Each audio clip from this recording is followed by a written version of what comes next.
তারিখে। এটা হচ্ছে আমার বাপের বাড়ি। এবার বুঝতে পারছেন কতটা এদো গ্রাম একদম, মানে কিন্তু আমার ভীষণ প্রিয় জায়গা। এটা হচ্ছে ধান লাগিয়েছে, ওদিকে সর্ষে ক্ষেত। যদিও আজকে সময় পাবো না, অনেক বেলা হয়ে গেছে, আসতে আমাকে আবার বাড়ি ফিরতে হবে।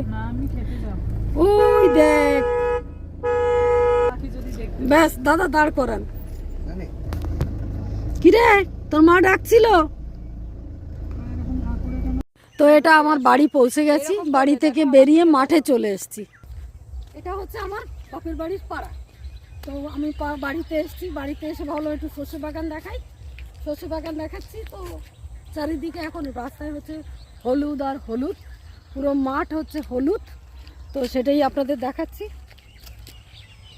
বাপের বাড়ির জায়গা তো সবসময় ভালো লাগে। আর বুঝতেই পারছেন আমি কতটা গ্রামের মেয়ে যেটা আমি আছি। এটা হচ্ছে ধান লাগিয়েছে, এটা ধান লাগানো। আর এটা হচ্ছে ধানের চারা। এই চারাটাকে আমাদের এখানে সবাই পাতো বলে। পাতো কেন বলে আমি জানি না, তবে এটা ধানটাকে এই যে ওগুলো তুলে এখানে লাগানো হয়েছে।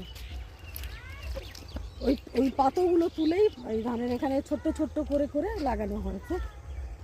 আর এটা হচ্ছে কলের জলের মেশিন, যেটা আপনারা সবাই জানেন, আমিও জানি। আর এরকম এখন পুরো মাঠটাই হচ্ছে সর্ষে বাগান, আর একদম হলুদে হলুদ। আমি অবশ্য পরে আছি পিঙ্ক, রেড পিঙ্ক পরে আছি, কিন্তু পুরো হলুদ। আর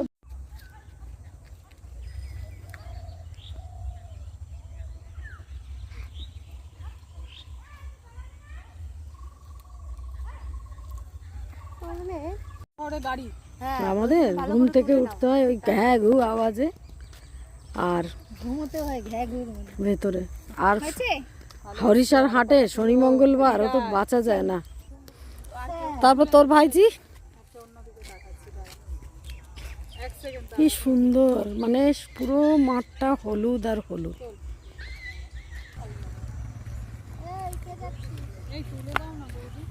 আমার একটা চোখ ফড়ফড় করেই যাচ্ছে, করেই যাচ্ছে।